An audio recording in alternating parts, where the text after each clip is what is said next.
l'Assemblée nationale soit répartie entre les forces significatives, les forces politiques significatives qui composent l'Assemblée nationale, y compris l'opposition. Nous allons, dès ce soir, commencer les négociations pour la répartition des postes. Si nous n'arrivons pas à un consensus, nous allons établir un PV de carence et nous allons demander à la plénière de trancher. Nous sommes d'accord? Merci. Chers collègues, avant d'entrer dans le vif du sujet de nos débats, je voudrais apporter quelques précisions. L'ordre du jour de la session extraordinaire que nous avions présenté le jour de l'ouverture de la dite session avait été adopté par la plénière. Il n'y a pas eu de contestation.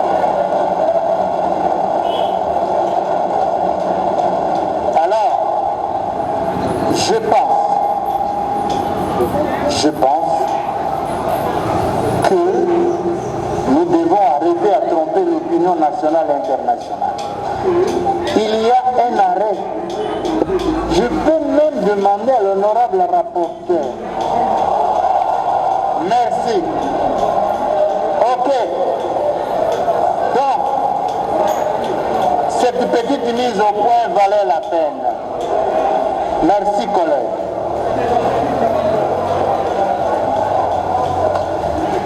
Merci, collègues.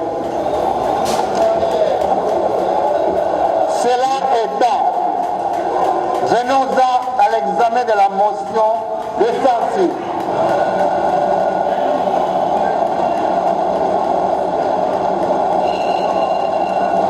Honorables députés, chers collègues, je vous rappelle que nous avions reporté l'examen de la motion de censure du fait que le Premier ministre, chef du gouvernement, était en mission officielle dans le Haut-Katanga. Selon l'ordre de mission, il devait être de retour à Kinshasa hier mardi 26 courant. Étant notifié de la motion de censure initiée contre le gouvernement qui le dirige, il a l'obligation de se présenter ce mercredi 27 janvier 2021 à l'Assemblée nationale pour répondre à son invitation. Encore une fois, comme vous pouvez le constater, le chef du gouvernement, le premier ministre chef du gouvernement, n'est pas présent à cette séance. Devant cette évidence, d'une part, et de l'obligation de se conformer à la Constitution et au règlement intérieur de l'Assemblée nationale d'autre part, il revient à l'Assemblée plénière de tirer aujourd'hui les conséquences de cette absence non justifiée.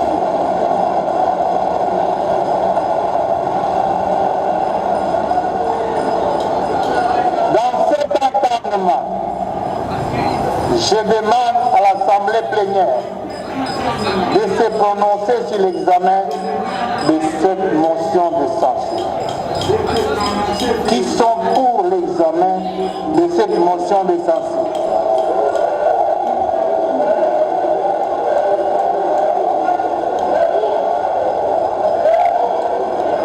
Merci.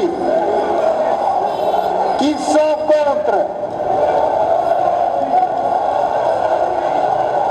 Qui s'abstiennent?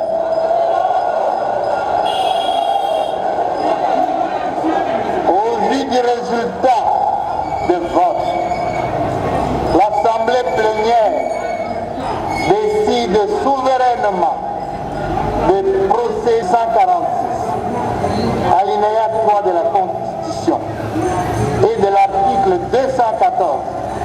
alinéa 6 du règlement intérieur de l'Assemblée nationale, en inscrivant cette motion de censure à l'ordre du jour de notre séance.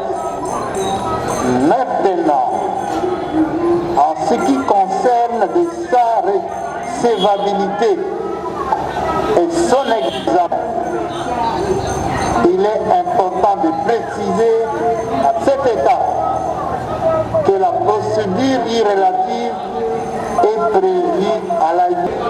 Vous avez le règlement avec vous? Vous voulez qu'on les lise ou que vous les lisez?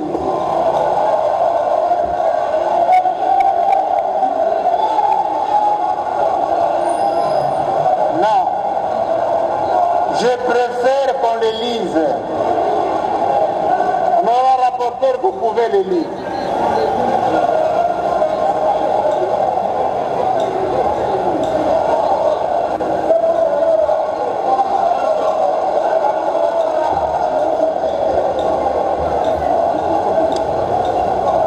L'article, vous avez votre règlement intérieur, vous avez le document.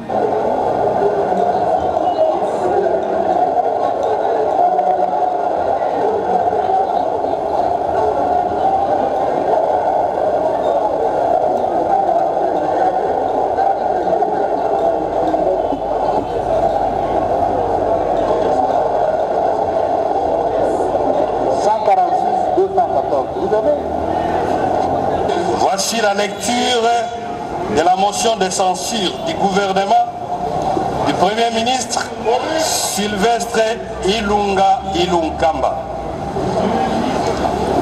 Nous, députés nationaux, signataires de la présente motion de censure contre le gouvernement du Premier ministre Sylvestre Ilunga Ilunkamba, venons soumettre celle-ci à l'approbation de l'auguste Assemblée nationale conformément à l'article 100 alinéa 2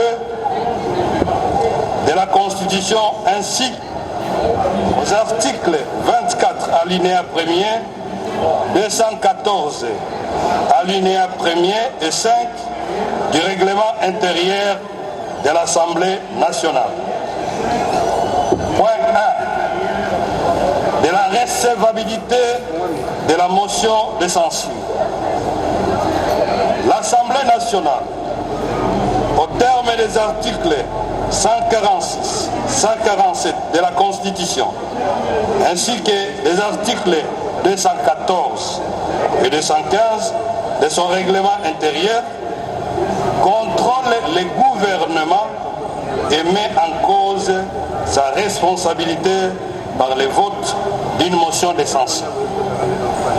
La motion de censure contre le gouvernement n'est recevable que si elle est signée par un quart au moins des membres de l'Assemblée nationale. La présente motion de censure ayant été signée par 301, ce programme est approuvé à la majorité absolue des membres qui la composent. Son maintien en fonction est aussi tributaire de la même confiance dont il jouit auprès des députés nationaux qui représentent la nation selon les présents ou les prescrits de l'article 101 de la Constitution et devant qui il est responsable. Les échecs répétés dans l'exécution de son programme, les fautes graves cumulées et l'incompétence notoire du Premier ministre et des autres membres du gouvernement justifient cette motion de censure. Pour s'en convaincre, honorable Président, il suffit d'interroger les programmes que le Premier ministre avait présentés lors de son investiture par l'Assemblée nationale le 4 septembre 2019 et qu'il s'était engagé solennellement d'exécuter. obtenir la confiance de la représentation nationale sur les programmes de son gouvernement, le Premier ministre avait déclaré ce qui suit. Je cite: « Je sais que les Congolais nous regardent. Ils ont hâte de nous voir à l'œuvre et attendent beaucoup de nous. L'ambition de mon gouvernement est de se hisser à la hauteur et à leurs attentes, afin de mériter sans cesse de leur confiance. » Point de citation. Fin de citation. Plus d'une année et demie après son entrée en fonction, le gouvernement a terriblement failli à sa mission sur tous les plans, notamment sur le plan politique, défense et sécurité, sur le plan de l'économie et des finances, sur le plan de la reconstruction, sur le plan social et culturel. Eu égard à ces observations, il ne mérite donc plus la confiance que la République démocratique du Congo, dotée d'un aussi vaste potentiel économique et fiscal, ne puisse disposer que d'un budget annuel dont la moyenne en ressources propres ne dépasse guère les 5 milliards de dollars américains. Votre gouvernement entend mettre sur pied une politique innovante en matière de lutte contre la fraude et la corruption résultant d'un système désuet et non informatisé, ainsi que de l'absence d'une culture fiscale. Fin de citation. Honorables députés et chers collègues, le constat est amer, car la République démocratique du Congo est toujours rangée parmi les pays les plus corrompus d'Afrique et du monde. Le gouvernement n'a pas été capable de concevoir une politique innovante en matière de lutte contre la fraude et la corruption. Il n'a pas réussi à améliorer la situation des finances publiques. À certains égards, il a même été moins performant que certains gouvernements qui l'ont précédé. Par ailleurs, le gouvernement a présenté en équilibre un budget irréaliste sans s'assurer des augmentations tangibles de recettes. Le budget 2020 a mis en exergue des priorités volontaristes bien sûr, mais totalement incongrues concernant notamment la couverture santé universelle, la mise en œuvre de la Caisse nationale de péréquation, le démarrage de la construction du port en eau profonde de Banana, alors que la traçabilité et la transparence du domicile dans la partie orientale de notre pays, d'une part, et en mesure de répondre aux multiples attentes de nos populations, d'autre part. Ainsi fait à Kinshasa, le 22 janvier 2021. Je vous remercie.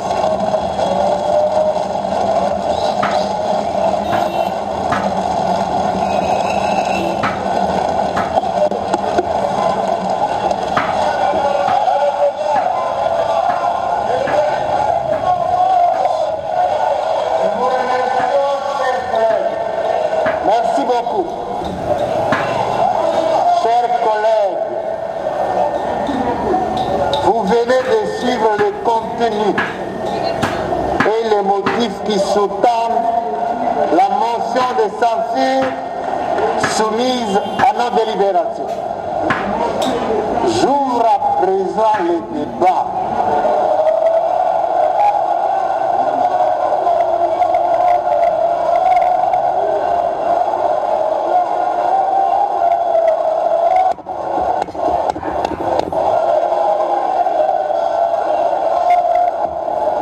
Chers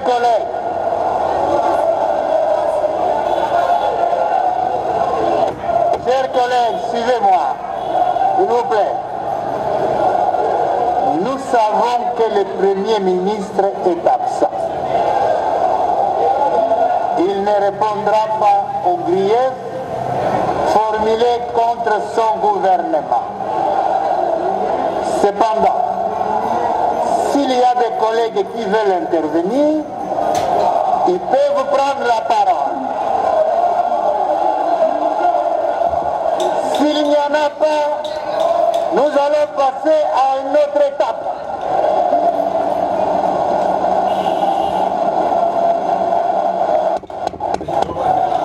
Il n'y a pas d'intervention. Manifestez-la.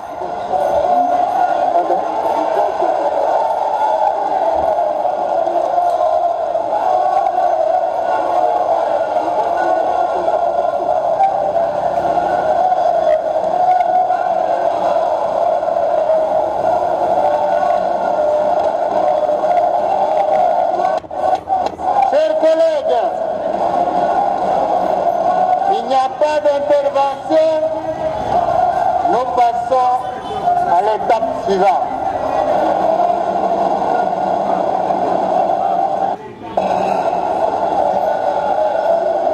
Vous avez le pouvoir de décider souverainement. Maintenant, l'étape de vote.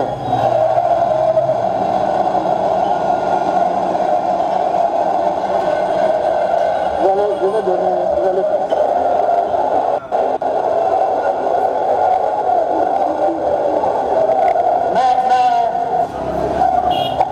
J'ai passé un peu plus en vitesse. Je voudrais compléter les votes. Je sais qui, comme il y en a qui ne veulent pas le débat, c'est la majorité, d'accord? Mais qui sont pour le débat? Il y en a? Qui sont contre? Ok. Ok. Qui sont contre le débat? Ok. Qui sont pour les débats? Qui sont bien? Ok, nous passons au vote. Honorable député sur la liste des présences. Ils se présentent l'un après l'autre auprès des scrutateurs qui remettent à chacun un bulletin de vote. 4. Le député votant se retire dans l'un des isoloirs où il cochera dans la case correspondant à la mention pour, contre ou abstention, en évitant toute rature ou surcharge pouvant rendre nul le vote. 5. Après avoir rempli le bulletin de vote, le député votant se dirige vers l'urne pour l'y glisser. 6. Après les opérations de vote, interviendront le dépouillement qui, comme vous le savez, se fera en présence des témoins et devant l'auguste assemblée. 7. En ce qui concerne le dépouillement, il est procédé de manière ci-après. Les scrutateurs versent les bulletins sur la table et procèdent à leur comptage pour vérifier le nombre de votants.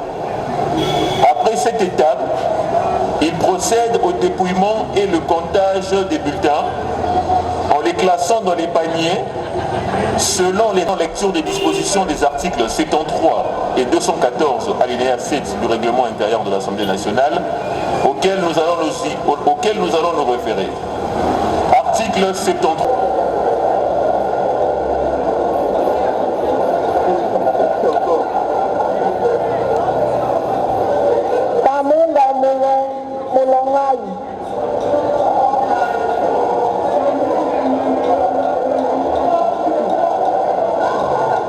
Merci maman. Vous pouvez rentrer.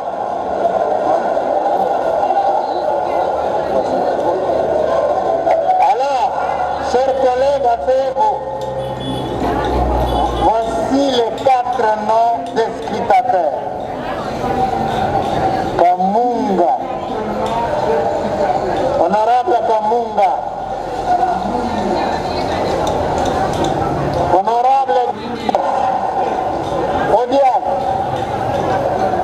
Honorable Montero. Honorable Paul Mouindo. Voilà les 4 scrutateurs. Maintenant, un collègue vient tirer pour les 4 témoins. Nous faut 4 témoins. Un collègue vient.